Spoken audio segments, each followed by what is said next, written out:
क्योंकि आजकल लोग बड़ी भ्रांति फैला रहे हैं सुदामा जी को लेकर। एक दिन मैं कहीं बैठा था,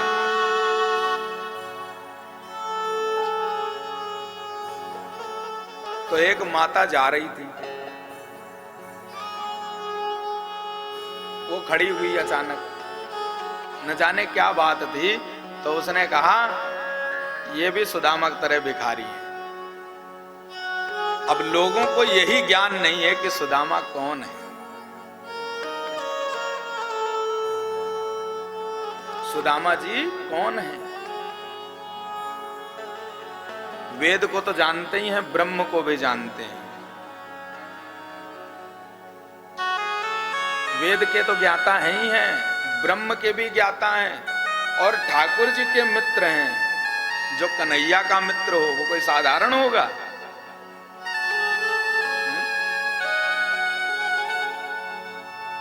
कि कृष्ण स्यासीत सखा कश्चित ब्राह्मणो ब्रह्मवित्तमा।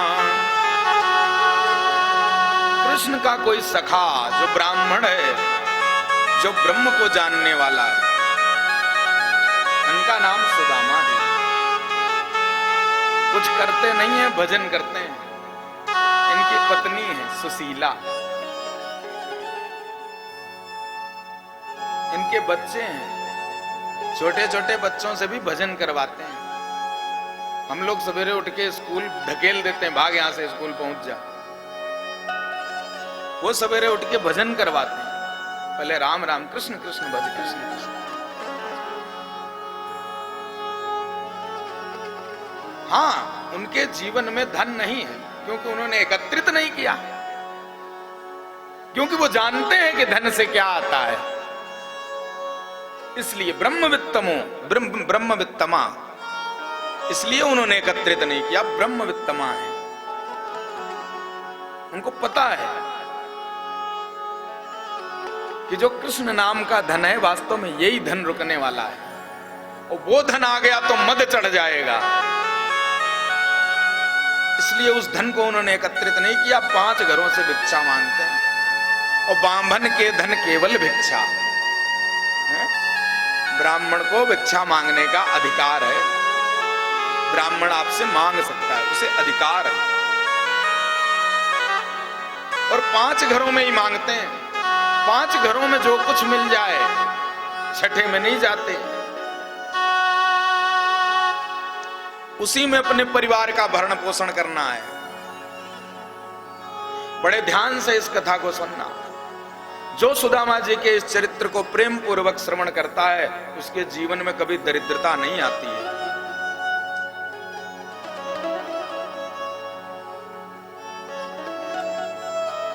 महाराज, एक दिन तो ऐसा हो गया कि 5 घरों में कुछ नहीं मिला। अब बालक भूखे रो रहे हैं, भूख लगी भूख लगी। सुदामा जी ने कहा कोई बात नहीं, बटलोई में जल चढ़ा दिया। सुशीला ने कहा बेटा, तंदुल सिद्ध हो रहे हैं, जब सिद्ध हो जाएंगे आपको मिलेंगे, तब तक भजन करो। बच्चों से भजन करा रही हैं।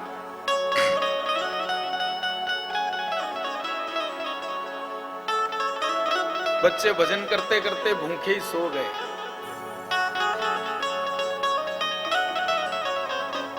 अगले दिन फिर कहीं से कुछ थोड़ा मिला, सब में बांट के अपनी थाली लगा के बैठे।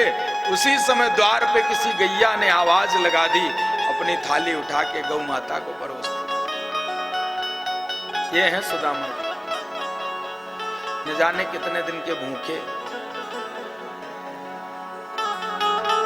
पर आज जब आया भी भोजन सामने, तो वो थाली उठा के उस आवाज लगाने वाली गौ माता के आगे परोस दी। यहां तो लोगों की वृत्ति ऐसी, दूसरे का छीन के खा जाए महाराज, वो क्या सुदामा को समझेंगे? जिनकी वृत्ति दूसरों को छीन के खाने वाली है, वो कभी सुदामा जी को समझेंगे?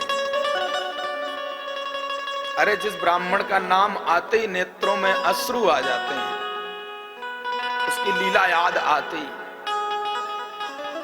मैं तो कभी, मैंने बड़ा प्रयास किया कि इस चरित्र पे ज्यादा बोलूं, पर मैं कभी बोल ही नहीं पाया ज्यादा, कंठ ही अवरुद्ध हो जाता। ये ब्राह्मण ही इतना अद्भुत है। एक दिन सुशीला बोली कि तुम्हारे तो मित्र हैं द्वारिकाधीश, क्यों ना उनसे कुछ मदद मांग लो कि नाथ जाओ चले द्वारिका को, इस नगर में गुजारा नहीं है।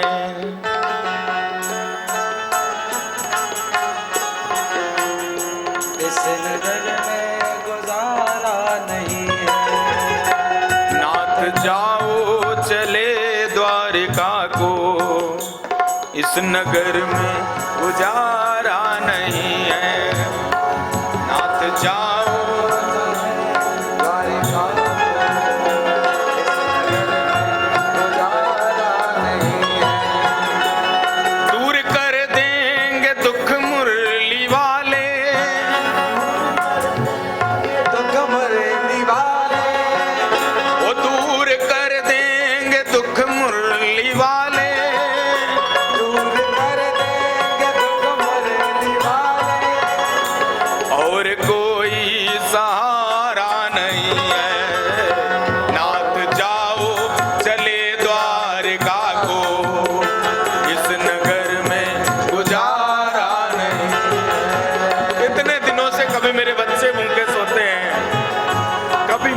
सोती हूँ, कभी तुम भूखे सोते हो। और तुम्हारा मित्र कौन है? जो जगत को पाल रहा है, जो जगत का पालनहार है, इतनी बड़ी सोने की नगरी का जो राजा है। अरे एक बार उससे मदद तो मांग के देखो, शायद हमारी गरीबी दूर हो जाए। और सुशीला भी समझ नहीं रही है, सुदामा जी भी गरीब नहीं है। अरे सुदामा जी के जैसा धनवान दूसरा है नहीं इस धरती पर, जिसके पास नाम धन है। सबसे बड़ी संपत्ति है नाम धन। तो सुदामा जी कहते हैं कि कैसे जाऊं पुरी द्वारिका को, कैसे जाऊं पुरी द्वारिका को, तुमने सोचा विचारा नहीं है।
के पास जाने में क्या संकोच है?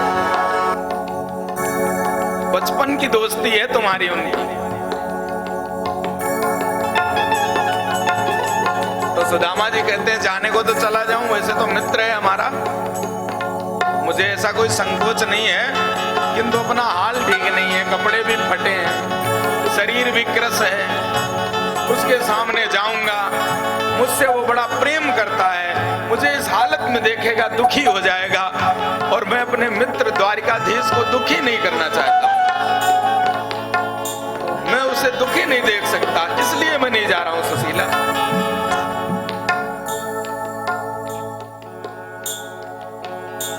एक तो हाल बेहाल भारी, एक तो हाल बेहाल भारी, एक तो हाल बेहाल भारी, एक तो हाल बेहाल भारी, दूसरा पास कुछ भी नहीं है, दूसरा पास कुछ भी नहीं है, दूसरा पास कुछ भी नहीं है।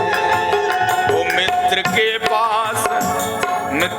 पास यूं खाली जाना, मित्र के पास यूं खाली जाना, प्यारी मुझको गवारा नहीं है, प्यारी मुझको हमारा नहीं है। वो नाथ जाओ चले द्वारिका को, नाथ जाओ चले द्वारिका को, इस नगर में गुजारा नहीं है, इस नगर में गुजारा नहीं है, ओ इस नगर में गुजारा नहीं है। इस नगर में गुजारा नहीं है। सुदामा जी कहते हैं ठीक है, ज्यादा जिद करती हो तो चला जाता हूं। चल दिए, पर खाली हाथ कैसे जाएं? अपने पास कुछ है नहीं, मित्र के यहां खाली हाथ जाना अच्छा नहीं लगता। तो सुशीला ने 3 घरों से चावल मांगे, एक एक मुट्ठी, अलग अलग चावल मांगे, और तीनों एक में मिला दिए, और एक फटी हुई पोटली में बांधे। कपड़ा तो अच्छा भी था, उसमें भी बांध सकती थी, पर फटी हुई पोटली में बांधे अलग अलग घरों के तंदुल, क्योंकि वो जानती हैं कि ये तो कुछ कहेंगे नहीं द्वारिकाधीश, लेकिन जब वो इस पोटली को देखेंगे तो वो हमारी दशा को अवश्य समझ जाएंगे। सुदामा जी पोटली लेके चल दिए, थोड़ी दूर चले, दुर्बल शरीर है, हरे कृष्ण कृष्ण कृष्ण हरे हरे, हरे राम राम राम हरे हरे, हरे कृष्ण कृष्ण कृष्ण हरे हरे, हरे राम राम राम हरे हरे। बस यही मंत्र जपते चले जा रहे हैं। दुर्बल शरीर होने के कारण ज्यादा चल नहीं पाए, थक गए। रास्ते में एक वृक्ष था, उसी के नीचे विश्राम करने लगे। द्वारिकाधीश ने देखा कि मेरा मित्र आ रहा है, तुरंत ही अपनी कृपा की नौका से बिल्कुल द्वारिका के किनारे उठा के रख लिया, एक पेड़ के नीचे। जब सुदामा जी जागे, उन्होंने देखा मैं हूं तो पेड़ के नीचे, पर जब सोया था तो ये नगर नहीं था, अब तो नगर के किनारे हैं। उठ के चल दिए, द्वारिका में प्रविष्ट हो गए सुदामा जी। बहुत से लोग कहते हैं कि जब द्वारिका में गए तो द्वारिका के द्वारपालों ने, महल के द्वारपालों ने सुदामा जी को रोक दिया। बहुत से तो कथा में ऐसा सुना देते हैं कि धक्का दे दिया सुदामा जी को। भैया थोड़ा बहुत पढ़ भी लिया करो, भागवत जी में क्या लिखा है कि सब कुछ मनगढ़ंत ही चलाओगे। द्वारिकाधीश कौन है? ये वही नारायण हैं जो बैकुंठ में रहते हैं। तो उनके द्वारपाल कौन होंगे? जो बैकुंठ के द्वारपाल हैं। वो जय विजय ही तो उनके द्वारपाल होंगे। अगर ठाकुर जी कई अंशों में अवतरित हो सकते हैं तो अपने पार्षदों को भी कई अंशों में भेज सकते हैं। वैसे भी ठाकुर जी जब इस धराधाम पर लीला करने के लिए आते हैं तो अपना पूरा परिकर लेकर के आते हैं, अकेले नहीं आते। तो उन ब्राह्मणों को इन जय विजय ने रोका था एक बार वैकुंठ में जाने से, आप पीछे सुन चुके हैं कथा। तो 3 जन्म तक राक्षस होने का भयंकर श्राप मिला। तो वो पार्षद क्या दोबारा ऐसी गलती करेंगे किसी ब्राह्मण को रोके? और वो भी द्वारिकाधीश के यहां किसी ब्राह्मण को अंदर जाने से रोक दिया जाए, जबकि द्वारिकाधीश का सख्त आदेश है कि कोई भी ब्राह्मण साधु अगर दिखाई भी दे नगर में भटकता हुआ तो ससम्मान उसे अंदर लाया जाए। तो वहां पर कोई धक्का देगा भला? कैसी बात करते? ये तो हम तुम कर सकते हैं, कोई साधु ब्राह्मण आवे उसे धक्का देके हटा चलो बाहर, चलो चलो बहुत आते हैं। पर भगवान ऐसा करेंगे जिनके प्रिय ही ठाकुर जी के प्रिय ही साधु और ब्राह्मण है। विप्रधेनु सुर संत हित लीन मनुज अवतार, निज इच्छा निर्मित तन माया गुण गोपार। वो स्वामी जी श्री रामचरितमानस में दोहा लिखते हैं। विप्रधेनु सर्वप्रथम ब्राह्मण के लिए, धेनु गौ के लिए, सुर देवताओं के लिए, संत और साधु संतों के लिए हेतु लीन मनुज अवतार, इनका हित करने के लिए मनुष्य का अवतार लिया ठाकुर जी। तो जिनका हित करने के लिए ठाकुर जी ने अवतार लिया, उनके महल पर लगे हुए द्वारपाल क्या किसी ब्राह्मण को, साधु को अपमानित करके धक्का दे सकते हैं? ये तो एक विवेकी पुरुष खुद विचार कर सकता है।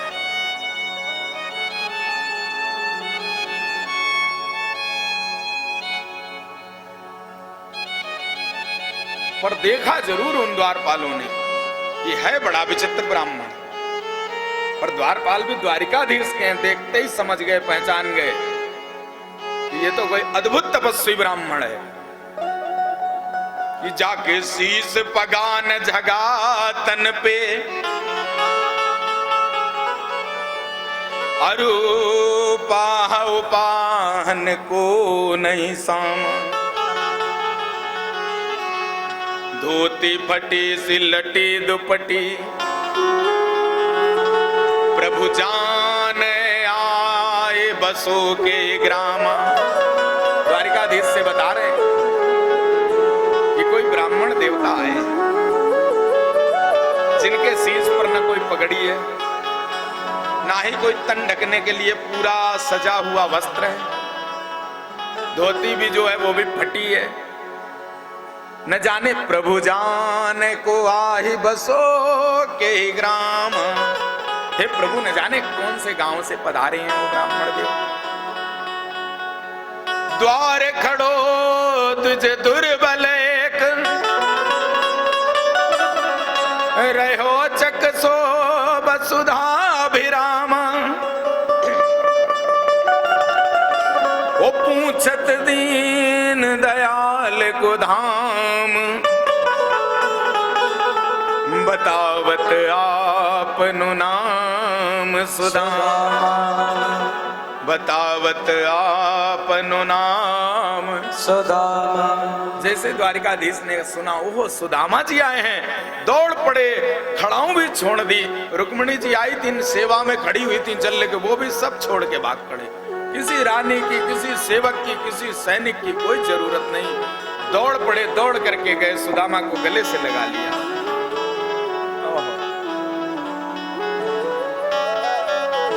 सुदामा जी को द्वारिकाधीश लेकर के आए, अपने उस सिंहासन पर विराजमान किया जिस पर स्वयं विराजते हैं। सिंहासन पे बिठाया है और बिठा करके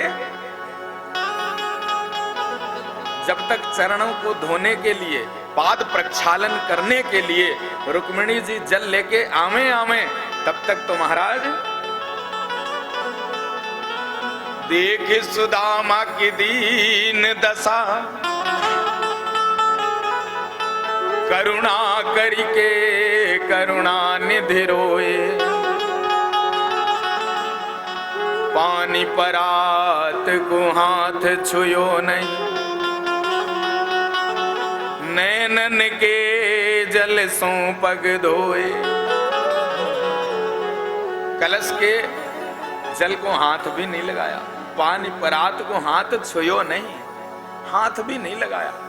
नैनन के जल, इतना रोए सुदामा जी के चरणों पर द्वारिकाधीश कि आंसुओं से ही उनका पाद प्रक्षालन कर दिया।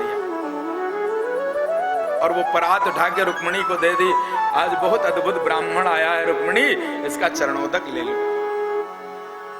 बताओ, जिसका चरणोदक स्वयं द्वारिकाधीश ले रहे हैं, स्वयं अपनी पत्नियों को, अपने बच्चों को, अपने परिवार को चरणोदक दे रहे हैं, क्या उस ब्राह्मण को उन द्वारिकाधीश के पार्षद सेवक धक्का देंगे?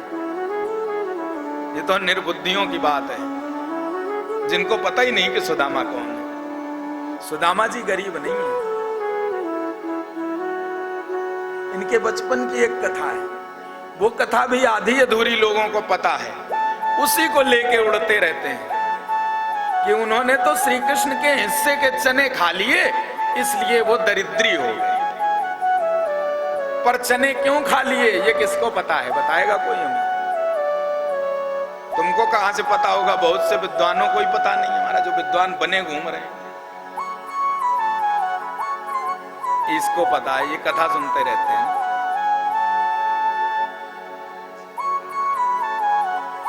चने क्यों खाए? जब जंगल में, जब गुरु माता ने वो चने दिए, जंगल में वो चने लेकर के गए, तो द्वारिकाधीश को ये बात पता नहीं थी, लेकिन सुदामा जी को ये पता था कि ये श्रापित चने हैं। और गुरु माता को ध्यान नहीं रहा, उन्होंने वही चने पोटली में बांध के दे दिए। वो श्रापित चने थे कि जो ये चने चबाएगा वो दरिद्री हो जाएगा। तो सुदामा जी ने सोचा कि मेरा मित्र कृष्ण तो द्वारिका का राजा बनने वाला है, द्वारिकाधीश बनने वाला है, अगर धोखे से एक भी दाना उसके मुख में चला गया तो वो दरिद्री बन जाएगा। नहीं नहीं, मैं उसे दरिद्री नहीं बनने दूंगा। तो स्वयं ही दरिद्री बनने के लिए उस श्राप को स्वयं पचा गए। भैया, श्राप को भी अगर कोई पचा सकता है तो ये सामर्थ्य सिर्फ ब्राह्मण में है। अगर गुरु माता के, गुरु के श्राप को भी कोई हजम कर सकता है, पचा सकता है, तो ये सामर्थ्य सिर्फ और सिर्फ ब्राह्मण में है, दूसरे किसी में नहीं।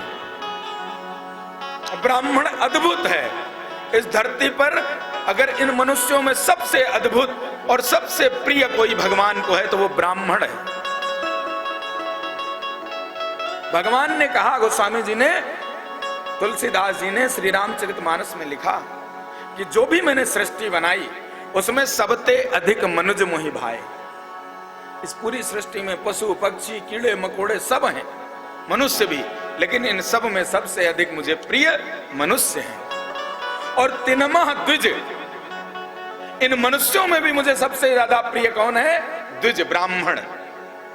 और उन ब्राह्मणों में भी सबसे ज्यादा प्रिय कौन है? बोले श्रुतिधारी, जो वेद के संग चलते हैं, नियम संयम के संग जो ब्राह्मण चलते हैं, वो ब्राह्मणों में भी श्रेष्ठ ब्राह्मण मुझे और प्रिय हैं।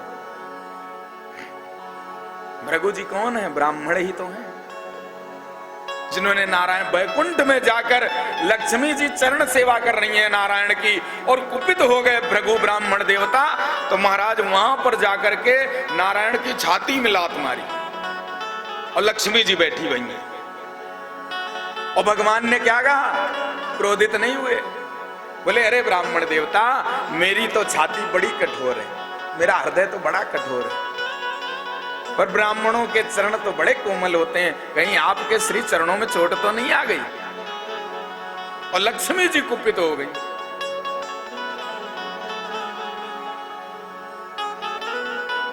तो उन्होंने श्राप भी दे दिया। तो भैया,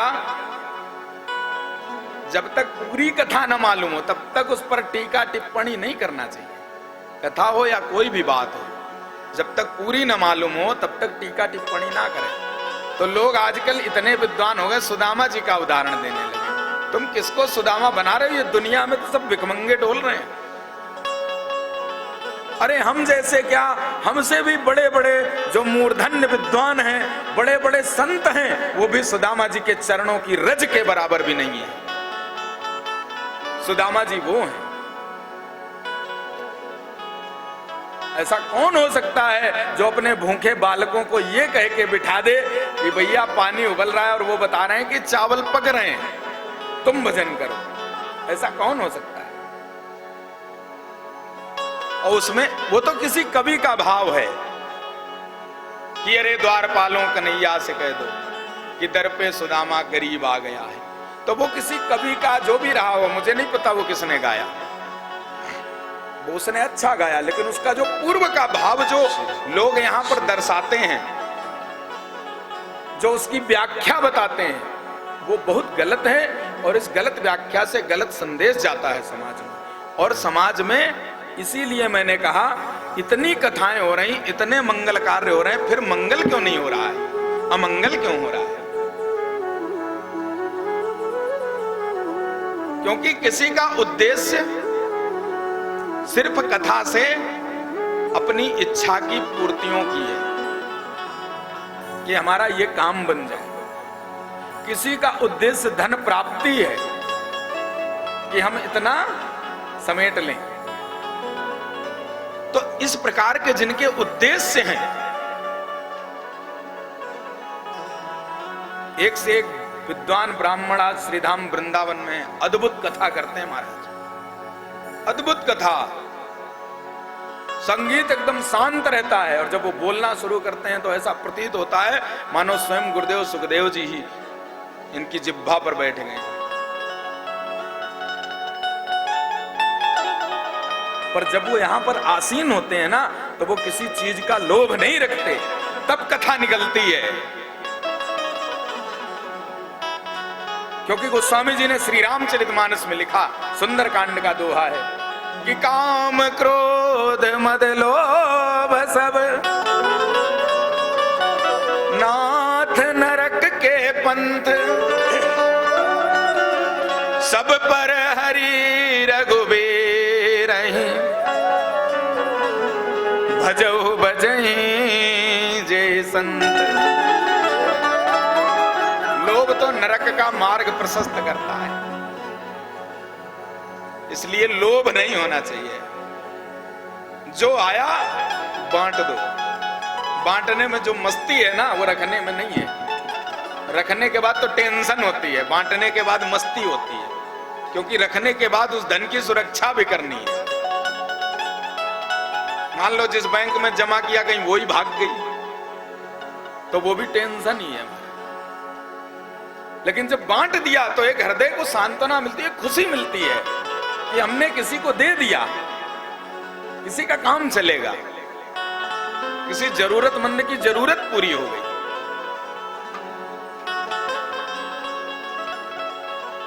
इसलिए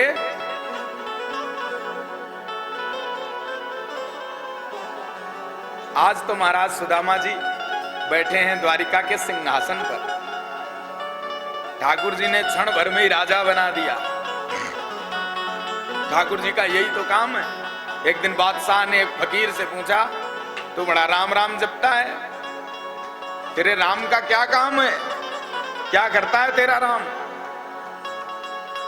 फकीर बोला, उसके लिए आपको एक काम करना पड़ेगा। क्या? बोले, जो मैं बोलूं वो करना पड़ेगा।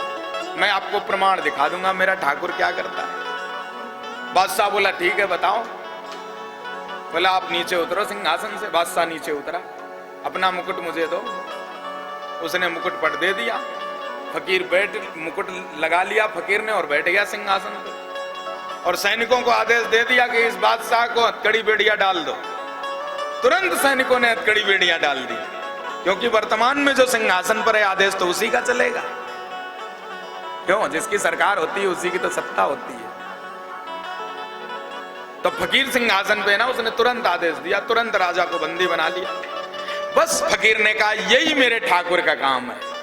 अभी थोड़ी देर पहले तुम वहां खड़े, मैं वहां खड़ा था, तुम यहां बैठे थे, तुम बादशाह थे, मैं फकीर था। और अभी मैं बादशाह हूं, तुम फकीर हो। यही मेरे ठाकुर का काम है। वो कब किसको रंक बना दे, कब किसको राजा, कुछ पता नहीं। मसकहि करहि बिरंच और अजहि मसकते हीन। वो स्वामी जी लिखते हैं, मसकहि करहि बिरंच, मच्छर को भी बिरंच माने ब्रह्मा, ब्रह्मा बना सकता है मेरा ठाकुर। और अजहि मसकते हीन, अज माने ब्रह्मा, ब्रह्मा जी को मच्छर से भी नीचे गिरा से बना सकता है, कीड़ा, कोई पतंगा। ये मेरा ठाकुर का काम है। आज द्वारिका का राजा बना दिया सुदामा जी को, सिंहासन पर आसीन कर दिया, विराजो महाराज। सुदामा जी विराजमान है, सब महाराज खड़ी हैं, रुक्मिणी, सत्यभामा, जाम्बवती, जितनी रानियां सब खड़ी हैं, देख रही हैं। बड़ा अद्भुत अतिथि आ गया है, हैं? ऐसा अतिथि तो मैंने न सुना न देखा कभी, जिसके स्वयं द्वारिकाधीश चरण पखार रहे हैं, वो भी आंसुओं से अपने सिंहासन पे बिठा के। बड़ा अद्भुत अतिथि आया है, और सब चुपचाप खड़ी देख रही हैं। अब जब थोड़ा विश्राम कर लिया सुदामा जी ने, तो भगवान ने अपनी एक एक पत्नी को भेजना आरंभ किया। जाओ रुक्मिणी जी, आशीर्वाद ले लो, ब्राह्मण देवता पधारे हैं अपने घर। रुक्मिणी जी पहुंची, सुदामा जी ने आशीर्वाद दिया। सत्यभामा पहुंचे, फिर जाम्बवती पहुंची, फिर अब महाराज वो तो आए जा रही हूं, तो 16,108 हैं, 2-4 थोड़ी हैं। अब सुदामा जी वैसे ही बेचारे कमजोर, बार बार हाथ उठावे। 10-20 जब हो गई तो सुदामा जी ने पूछा, अरे कन्हैया अभी और कितनी है? बोले तुम आशीर्वाद देते रहो। वो आती रही, महाराज जी आशीर्वाद देते रहे। थोड़ी देर और बीती, अब हाथ दर्द करने लगा। पूछा, कन्हैया अभी और है क्या? बोले हाँ अभी और है। तो ये सब तेरी हैं? ठाकुर जी बोले हाँ सब मेरी हैं। सुदामा जी बड़े आश्चर्य में डूब गए, इतनी? अभी और कितनी है? बोले सब खड़ी हैं। बाहर निकल के देखा तो सब भीड़ लगी। बोले इनको हाथ आशीर्वाद देते देते तो मेरे हाथ ही दुख जाएंगे, तो सबको एक संग ही आशीर्वाद दिए देते हैं, सौभाग्यवती भव। फिर महाराज कन्हैया महलों में अंदर ले गए सुदामा जी को, अपने शयन कक्ष में पलंग पर बिठाए और पूछा कि भाभी ने मेरे लिए क्या भेजा है? बोले कुछ नहीं भेजा है, क्योंकि संकोच आ रहा है। एक तो फटी हुई पोटली, उसमें भी 3-3, 4-4 घरों के चावल, वो भी टूटे फूटे महाराज, गंदे, कैसे दे दें? इतनी बड़ी सुवर्ण की नगरी का जो राजा हो, उसको ये भेंट कैसे दें? बड़े सकुचा रहे हैं। पर द्वारिकाधीश ने कहा नहीं नहीं, अगर तुम आए हो तो भाभी ने कुछ ना कुछ तो जरूर भेजा होगा, सही बताओ क्या भेजा। तब तक देखा जो धोती यहाँ कंधे पे लटक रही थी, उसके नीचे कोई पोटली सी दिखी, बगल में दबी है। सो द्वारिकाधीश ने तुरंत जबरदस्ती वो पोटली खींची और खोल के पोटली, 1 मुट्ठी चावल, 2 मुट्ठी चावल कच्चे ही चबाए जा रहे हैं, और दोनों आंखों से अश्रुधार चल रही है द्वारिकाधीश। वाह सुदामा वाह, पृथ्वी पर न तेरे जैसा कोई हुआ है न होगा। 2 मुट्ठी चावल खा गए, तीसरी वाली यहीं तक पहुंची थी। रुक्मिणी ने हाथ पकड़ लिया, क्या करते हो प्रभु, सब दे दोगे, तुम कहां रहोगे? 2 मुट्ठी में 2 लोकों की संपदा तो तुमने दान कर दी, अब तीसरी भी अगर ले ली मुट्ठी मुंह में तो त्रैलोक्य की संपत्ति का तो दान हो जाएगा, फिर तुम कहां रहोगे? हाथ पकड़ लिया रुक्मिणी ने। कुछ दिन रहे, 2-4 दिन सुदामा जी, फिर एक दिन बोले अच्छा मित्र, अब मेरी पत्नी मेरे बच्चे मुझे याद कर रहे होंगे, अब हम चलते हैं। द्वारिकाधीश बोले रुकना चाहो तो रुक जाओ। बोले अब फिर सब याद कर रहे होंगे महाराज, चिंतित हो रहे होंगे हमारे बगैर। चल दिए सुदामा जी, वापस तो जा रहे हैं पर सोच रहे हैं, विचार कर रहे हैं कि सुशीला ने जिस लिए भेजा था वो कार्य तो हुआ ही नहीं, कि कुछ मांग लेना, और हमने तो कुछ मांगा ही नहीं, और उसने भी कुछ दिया नहीं, अब सुदामा जी को क्या पता कि जब सुदामा जी यहां बैठे थे तो वह उसी समय द्वारिकाधीश ने विश्वकर्मा को आदेश दिया कि जाओ सुदामा जी के गांव को स्वर्ण के नगर में परिवर्तित कर दो। तो पूरा गांव सुवर्ण के नगर में परिवर्तित कर दिया विश्वकर्मा ने। अब सुदामा जी सोच रहे हैं हमको तो कुछ मिला ही नहीं। अब पहुंचे जब गांव में तो गांव तो देखा शहर। सुदामा जी बड़े विस्मय में पड़ गए, यहां तो मेरा गांव था, ये नगर कहां से आ गया। और आगे अब ये तो वही फटी धोती पहने। और आगे पहुंचे अपने घर के सामने तो देखा वहां तो महल खड़ा हुआ है कि यहां तो हती मोरी। सुदामा जी सोच रहे हैं कि यहाँ तो हती मोरी टूटी झोपड़िया, यहाँ तो हती मोरी टूटी झोपड़िया। अब कंचन महल खड़े, कंचन महल खड़े, सुदामा मंदिर देखी डरे, सुदामा मंदिर देख।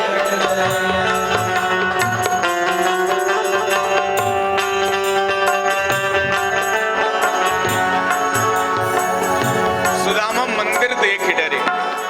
क्यों डरे? कोई मंदिर को देख के डरता थोड़ी है। वो डरे इसलिए कि मेरी टूटी फूटी जो झोपड़ी थी वहां पर स्वर्ण का महल कैसे बन गया। और ये संपत्ति अगर आई है तो ये संपत्ति ही मद का कारण बनती है। तो अंदर भय हुआ कि ऐसा न हो कहीं कि इस संपत्ति के कारण मेरा भजन छूट जाए और मुझ पे धन का मद चढ़ जाए। सुदामा जी इसलिए डरे।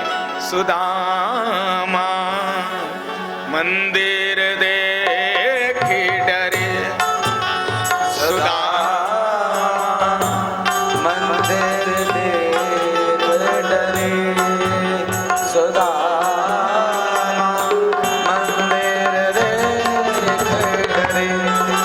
कि हाँ तो हती मोरी टूटी झोपड़िया, यहाँ तो हती मोरी टूटी झोपड़िया। अब कंचन महल खड़े, सुदामा मंदिर देख डरे, सुदामा मंदिर देख डरे, सुदामा।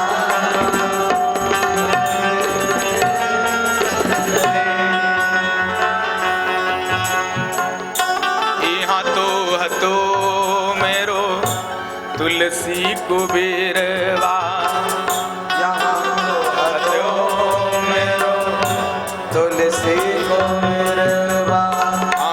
यहाँ तो हत्यो मेरो तुलसी कुबेरवा।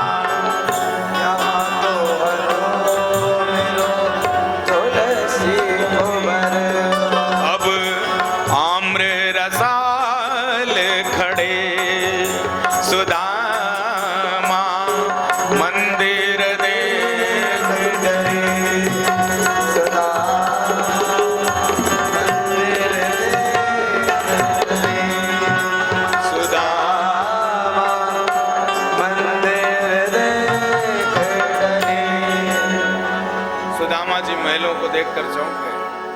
अपने घर के सामने खड़े थे, अंदर से सुशीला जी ने आवाज लगाई।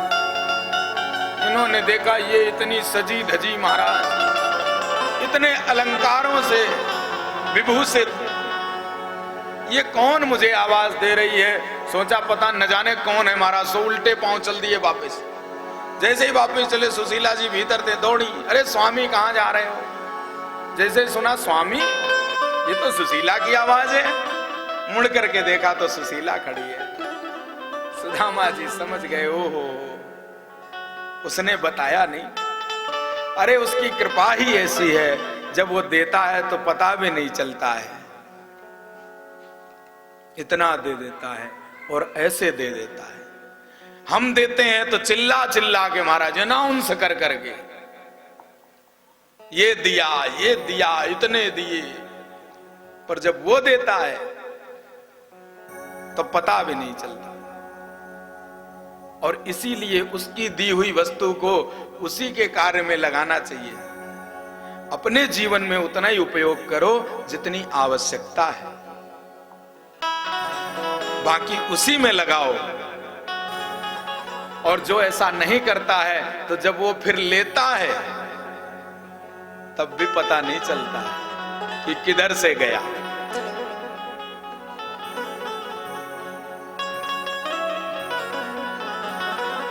इसलिए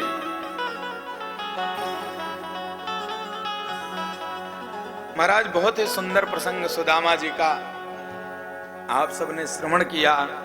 जो भी इस प्रसंग को प्रेम पूर्वक श्रवण करता है उसके जीवन में कभी दरिद्रता नहीं आती है। एक बार सभी लोग जोर से जयकारा लगाइए, बोलिए श्री द्वारिकाधीश भगवान की जय।